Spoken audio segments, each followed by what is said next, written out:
एक बात और कह दूं, बुरा ना मानिएगा, इतना बड़ा मजमा है माशाअल्लाह, लेडीज भी है, जेंट्स भी है, सब कुछ है, लेकिन रोड वाला जो सिस्टम है उसमें मिक्स गैदरिंग हो रही कि नहीं हो रही है? उसको बचाएगा कौन? ये मैनेजमेंट की जिम्मेदारी है। लेकिन कुछ लोग ऐसे भी हैं इसमें, आंख से कुछ और नजर आते हैं, दिल में कुछ और रखे हुए हैं। हेलो, आ गई है का? समझ गए? नहीं समझे? देखिए बुजुर्ग साहब समझ गए मेरी बात, वही उर्दू समझ रहे हैं सिर्फ। हेलो, आई है का? क्या मतलब इसका?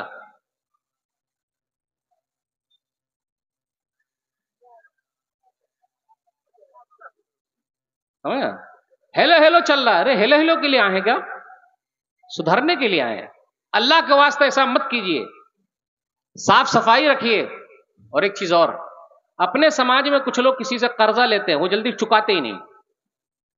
भाई साहब कर्जा दीजिए, मांग रहा है मांग रहा है, चचा अंकल दे दीजिए, बड़ी परेशानी है, बस आखिरी उम्मीद आप ही हैं।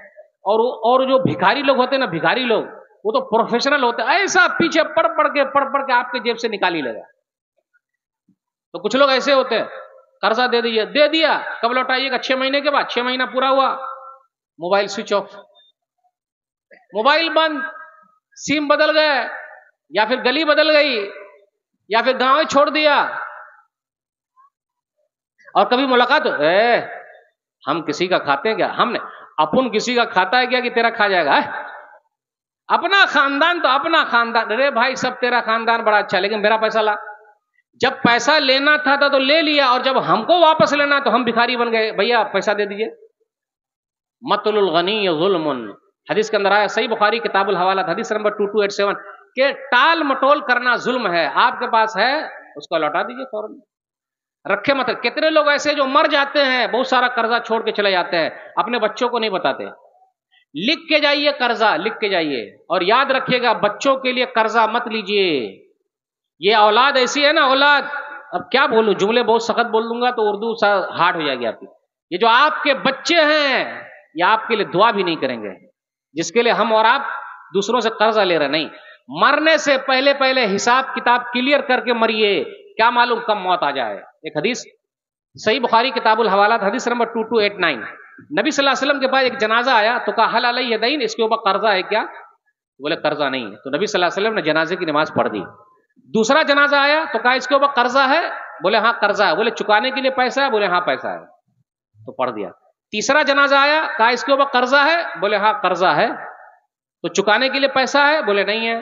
सल्लु अला साहिब को, तुम लोग जनाजा पढ़ लो, हम नहीं पढ़ेंगे। तो इमाम साहब को भी चाहिए कि जब भी कोई मुर्दा आए, आप लोगों का रिवाज है कि नहीं, जब भी कोई मुर्दा आए तो पूछे, भाइयों आप में से कुछ लोग हैं जो इनसे कुछ मसला है, कुछ लेन देन है? कितने लोग हैं भाई? ठीक है, आप चुकाइएगा। उनका कौन रिश्तेदार है? तो बोले मैं। अब ये हदीस को आगे सुनाने से पहले एक मैं वाकया सुनाता हूं। आज हम और आप अपनी औलाद के लिए बना रहे हैं, लेकिन यह औलाद आपकी नहीं है। यह मलाई खाएगी और धुनाई और कुटाई आपकी होगी। इसको मलाई मत खिलवाइए, ये बड़ी नाशुक्री औलाद हो गई है। 15 लाख, मेरे अंदाजे बगौर कीजिए, 15 लाख। एक आदमी आ गया, जनाजा उस वक्त तक नहीं उठेगा जब तक 15 लाख का मसला हल ना हो। 3 बेटे थे, बउआ अब्बा का 15 लाख, मेरे पास तो है ही नहीं है। बउआ अब्बा का 15 लाख, मेरे पास भी नहीं है। बउआ अब्बा का 15 लाख, क्योंकि एक आदमी बोल रहा 15 लाख का, मेरे पास तो है ही नहीं है। हमारे घर में है ना ऐसा, 3-4 बेटे हैं, सब मुंह ताक रहा। अब्बा को वो ले जाएंगे हॉस्पिटल, अम्मी को वो ले जाएंगे, हम भैया ले जाएंगे। भैया ले जा, आप काहे नहीं ले जाइएगा भाई? भैया काहे ले जाएंगे? ये छोटका ही काहे ले जाएगा? आप काहे नहीं ले जाइएगा? लड़ाई क्यों नहीं हो रही है कि मैं ले जाऊंगा, मैं ले जाऊंगा हॉस्पिटल? है लड़ाई अपने यहां? नहीं। अब ये 15 लाख, अब तीनों का मुंह देखिए तो बोले 15 लाख। बेटी को पता चला कि मेरे अब्बा के जनाजे को एक आदमी ने रोक रखा है और 15 लाख का मसला है।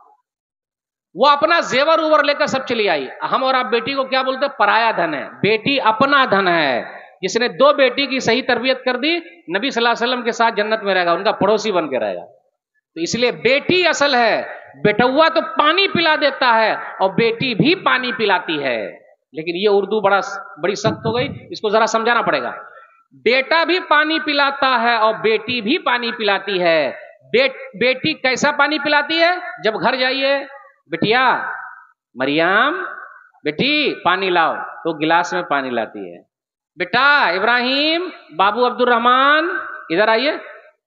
आता हूं पापा। बेटा इधर आइए। आता हूं पापा। बेटा इधर आइए, आ रहा हूं। यह है पानी पिलाना। शेख साहब समझ गए, वो गाड़ी उर्दू। ये तो कौन सा पानी हम और आप पीना चाहते हैं अपने औलाद की? वो पानी वाला पानी, ये वाला पानी नहीं। काहे को वैसी औलाद को कर रहे हैं? काहे को उनके टेंशन में है? इसलिए बेटिया अपना धन है। तो बेटी पूरा जेवर लेके आ गई। कहा अंकल ये जेवर रख लीजिए, मेरे अब्बा को दफन होने दीजिए। अब ये आदमी फिर पलटी मारा, भाइयों सुनो सुनो सुनो, 15 लाख मुझे इस मुर्दे से लेना नहीं, बल्कि 15 लाख मुझे इस मुर्दे को देना है। अब ये तो मर गए हैं, मैं किसको दूं? अब तीनों बेटे का मुंह चूचू का मुरब्बा, जानते चूचू का मुरब्बा? ओहो, हम ही बोल दिए होते। अब तीनों की हालत क्या होगी? तो वो आदमी समझ गया कि 15 लाख तीनों को नहीं देना, बल्कि किसको देना है? बेटिया को। तो तीनों भाई छोड़े होंगे अपनी बहन को, तीनों चले गए होंगे ला पैसा ला। अकेले लेगी क्या ला पैसा ला? जैसे हम और आप बोलते हैं ना, बहनों ने माफ कर दिया, बहन नहीं लेती है तरका, बहन बोलती है नहीं लेंगे माफ। अरे कभी भाइयों तुम भी तो बोलो कि हम भाइयों ने माफ कर दिया, बहनों तुम लोग तकसीम कर लो। कभी ऐसा हुआ? नहीं हुआ। अब उस हदीस पर आ जाइए। जब तीसरा जनाजा था और जिसके बाद पैसे नहीं थे, और नबी सल्लल्लाहु अलैहि वसल्लम ने कहा मैं जनाजा नहीं पढ़ूंगा। इसलिए मेरे भाइयों मामलात में सही रहिए, इबादत में आप लाख अच्छे हैं, अगर आपका मामला लेन देन सही नहीं तो आप कहीं के सही नहीं। उसके बाद क्या हुआ, एक सहाबी खड़े हो गए, अबू कतादा। अब उनका कोई रिश्तेदार भी नहीं होंगे, वल्लाहु आलम, हदीस में तो नहीं लिखा है। तो वो खड़े हो गए और कहा अलैया दैन या रसूल अल्लाह, अल्लाह के रसूल सल्लल्लाहु अलैहि वसल्लम, इसका कर्जा मैं चुकाऊंगा, आप जनाजा पढ़ दीजिए।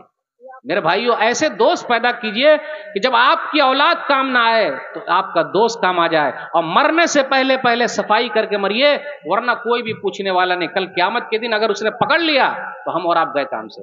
बातें बहुत सारी आपसे करनी थी, एक हदीस सुनाकर मैं आपसे रुक सकूंगा। अगर हमने और आपने किसी से कर्जा लिया है, उसको चुकाने की फिक्र कीजिए। चुकाने की फिक्र कीजिए, फौरन दे दीजिए। एक आदमी का वाकया बुखारी शरीफ में लंबा वाकया है, सही बुखारी किताबुल हवालात हदीस नंबर 2291। भाई साहब 1000 दीनार दीजिए। एक परदेसी आया, 1000 दीनार दीजिए। अरे आप तो परदेसी हैं, 1000 दीनार। बोले लाइए 1000 दीनार। गवाह कौन है? कफा बिल्लाहि शहीदा, अल्लाह गवाह है। गारंटर कौन है? यानी बीच में होना चाहिए। इसलिए जब भी लेन देन करें कर्जा उर्जा तो कापी पे लिख लीजिए, और अपने बच्चों को बोल दे बेटा देख फलाने से कर्जा लिया हूं, बीवी को बोल दीजिए देख फलाने से कर्जा लिया हूं, क्योंकि जब मरेंगे तो उससे पहले पहले सबको पता रहे और चुका दे। 1000 दीनार, वो भी परदेसी। आजकल लोग तो पहचान वाले को ही कर्जा देते हैं, मौलाना लोगों को कोई नहीं देता, वो बेचारे के बाद उतने पैसे का चुकाएंगे। तो 1000 दीनार लेके वो चला गया। भाई साहब चुकाइएगा कब, दीजिएगा वापस कब? फलाने तारीख को। अब ये कश्ती पर सवार होकर उधर चला गया। जब चला गया तो अब उस दिन देने की बारी आई, 1000 दीनार लेके आ गया, लेकिन उस दिन कश्ती नहीं आई, जहाज नहीं आया पानी का। वो बेचारा उधर खड़ा हुआ है नदी के, और ये लेने वाला इधर खड़ा। एक बात याद रखिएगा, जिस दिन हमें और आपको पैसा मिलने वाला होता है उस दिन मन बहुत चंगा होता है। जिस दिन तनख्वाह मिलती है पूछिए मत, मन बहुत चंगा रहता है। चंगा मतलब खूब भालो रहता है, बहुत मजा आता है कि आज मिलने वाला है। और अगर 100 डिग्री बुखार भी रहे, पैसा में सब आते ही बुखार। वो बेचारा इधर खड़ा है, वो बेचारा उधर खड़ा है, कश्ती आई नहीं, वो चढ़ा नहीं, और ये इंतजार में है, वो आया नहीं। फोन का जमा, हेलो भाई साहब आज कश्ती नहीं आई, चले जाइए, मैं लेके आऊंगा बाद में, कल आता हूं। नहीं। अब उस आदमी ने क्या किया? अरे अल्लाह गवाह, अल्लाह ही गारंटर, अल्लाह को गवाह। एक लकड़ी ली और लकड़ी को फाड़ा, और लकड़ी के बीच में 1000 दीनार घुसाकर बिस्मिल्लाह करके लकड़ी को डाल दिया नहर में। वो लकड़ी बहती बहती बहती उस किनारे तक पहुंच गई, यानी वही जहाज बन गई, उस किनारे तक पहुंच गई। तो उस आदमी ने देखा अरे शाम हो गया, वो तो आए नहीं, एक लकड़ी दिख रही, लकड़ी को उठाया घर लेके चला गया। याद रखिएगा, अब आप लोग यहाँ भी लोग गैस पर खाना बनाते हैं या लकड़ी पर खाना बन रहा है? अभी भी देहात में बोली साहब लकड़ी पर बन रहा है ना। अभी माशाल्लाह हमारी माँ बहनों के जो आंख है ना, अल्हम्दुलिल्लाह सही है, क्योंकि लकड़ी पर फूक फूक के आंख चार्ज हो रहे हैं। लेकिन जहां गैस पे खाना बन रहा है वहां आंखों पे चश्मे आ गए हैं, क्योंकि पेट में गैस घुस गया है। तो वो लकड़ी लेकर आया और लकड़ी को काटा। जैसे लकड़ी को काटा तो उसमें 1000 दीनार। फिर दूसरे दिन वो आदमी 1000 दीनार लेकर और आया, पैसा लेकर आया कि भाई साहब कल कश्ती नहीं आई थी, आप अपना कर्जा वापस ले लीजिए, ये फिक्र कीजिए चुकाने की। हम और आप होते तो रे कल वादा किया था और नहीं आया और बोल रहा कश्ती नहीं आई, झुट्टा कहीं का, चल ला ला जल्दी ला जला ला जल्दी ला। लेकिन अल्लाह वाले लोग क्या होते, बेईमानी नहीं करते। अच्छा भाई साहब कल लकड़ी में घुसा के आप भी भेजे थे क्या? बोले हाँ। आपको मिल गया क्या? बोले हाँ मिल गया। तो हो गया ना, तो आप क्या, तो आज वाला वापस ले जाइए। हम और आप मार्केट में जाते हैं तो उसको क्या बोलते हैं, तौल, और ऊपर से उसका ले भी लेते हैं। काहे लेते हैं भाई? उसका पैसा दिए क्या? बोले लावा दुआ दे दीजिए। अपने बच्चे को लेते हैं, बेटा उठा ले एक से बड़ा सा उधर से, वो उठा ले। अरे काहे उठाएगा, पैसा दिए का? क्या हो रहा है ये? देखिए छोटी छोटी चीज का ख्याल रखना बहुत जरूरी है। तो मेरे भाई वो फिक्र कीजिए। माशाल्लाह अपनी तरफ से मैंने कोशिश की, जो भी हो सका। आप लोगों को उर्दू समझ में आई नहीं आई वल्लाहु आलम, लेकिन समाज के अंदर कुछ बातों की तरफ मैंने रहनुमाई की। अकीदे की फिक्र कीजिए, नमाज की फिक्र कीजिए, मामलात की फिक्र कीजिए। जब तक मामलात सही तो सब सही। किचन बातें रखिए। अल्लाह जो बीमार है जो परेशान है अल्लाह उनकी परेशानी को दूर कर दे। आमीन। फलस्तीन के मुसलमान अल्लाह परेशान है, उनकी परेशानी को दूर कर दे। जालिम के हाथ को पकड़ ले, मजलूम की तू मदद फरमा। आमीन। इंशाअल्लाह फिर मिलेंगे। अस्सलाम वालेकुम व रहमतुल्लाहि व बरकातुहू।